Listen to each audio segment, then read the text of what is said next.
I think what is special about Peter is his commitment to family, his love and his enjoyment of family. I feel very fortunate to have 3 beautiful kids and married to a beautiful wife who's been successful in her own small business. Like most households now where both parents have to work, you've got to try and find that balance. You need to make sure that you're supporting each other. When he's home, his home life is very normal. He loves to go to the kids' sporting matches. He loves to have friends over, family over. We love being outdoors at the farm, having the kids around. Very, very basic, quiet, homely things. What I would like Australians to know about Peter is his immense empathy and his immense kindness that he has for families and other groups in the community, children. He is very, very passionate about building a better life in a great country for all Australians. Peter's role in protecting kids is enormous. So he's a big gentle giant.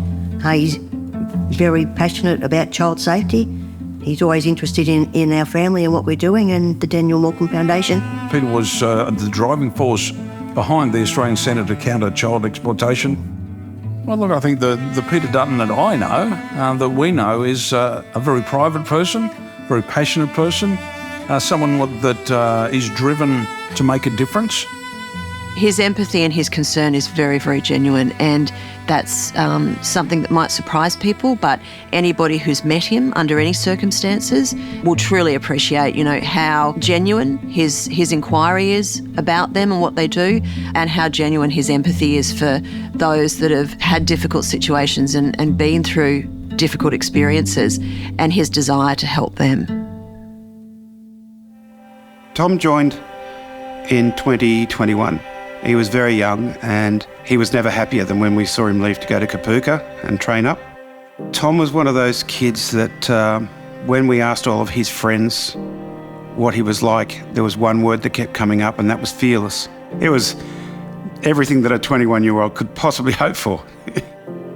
He went through to the point where an injury that he took in Kapooka slowed him down, and then they had to basically stand him down because it got worse and worse. Unfortunately, he never recovered from that. That spiralled out of control and he didn't get the right help. And eventually he took his own life, which destroyed the company he was in because he was friends with everybody.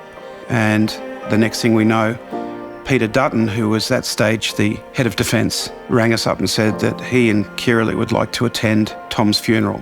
It was a massive funeral and it was very fitting that Peter was there. We didn't know what to expect because Peter, being a politician, he started to talk about Tom and how he's has a son that's Tom as well. And we slowly worked out that he was very concerned about the young people in the forces, and he was the real deal. A bowling ball had just gone through our lives, and he knew that. He saw it, and he was tuned in to how painful this was. And subsequently, I've watched him, and he will go right round Australia and sit and listen. So instead of standing up and talking about a subject that he may not know about, he gets involved. And once he gets involved, then he can stand back and talk the truth. And it's something that it's just lacking in politics these days. We thought war would stay away from us. We're a town, but it hit us so hard. I lost many friends. One of them was my school friend. She died with her 3 children. No place was safe. And then my husband one day just came home and he said, I've just heard that Australia's running a program. They're getting Syrians. Let's apply. So we sent an email to the embassy in Jordan. And half an hour later, our home phone was ringing and it was the embassy. And on the 23rd of August 2017, we landed here. It's our new birth date.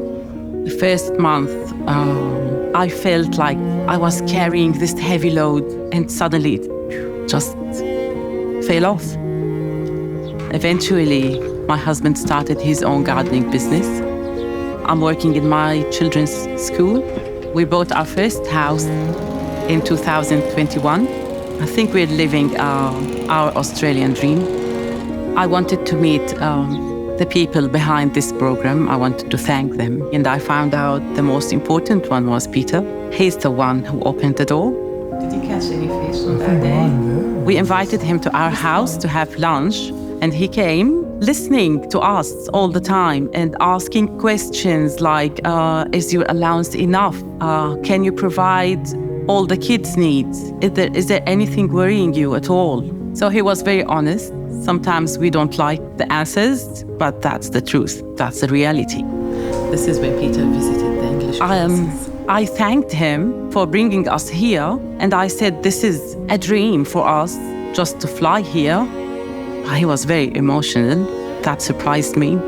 He had tears in his eyes, because when I saw him on TV before, I thought, this is very serious, man. Oh, this is so special.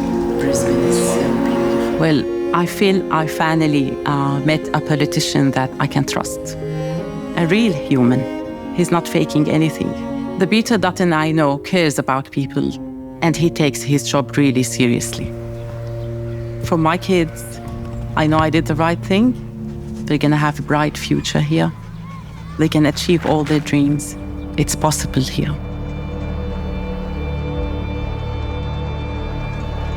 We've had a lot of long conversations over a long period of time about what he wants, what he's passionate about, what he believes in, and all of that centres around a better Australia.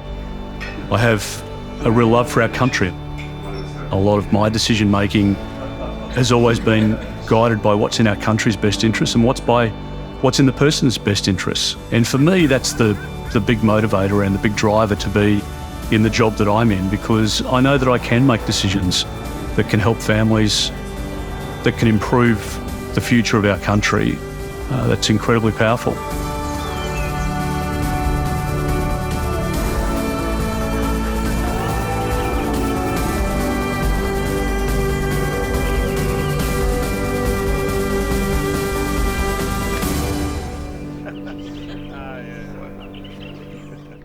Authorised by Peter Dutton, MP, Brisbane.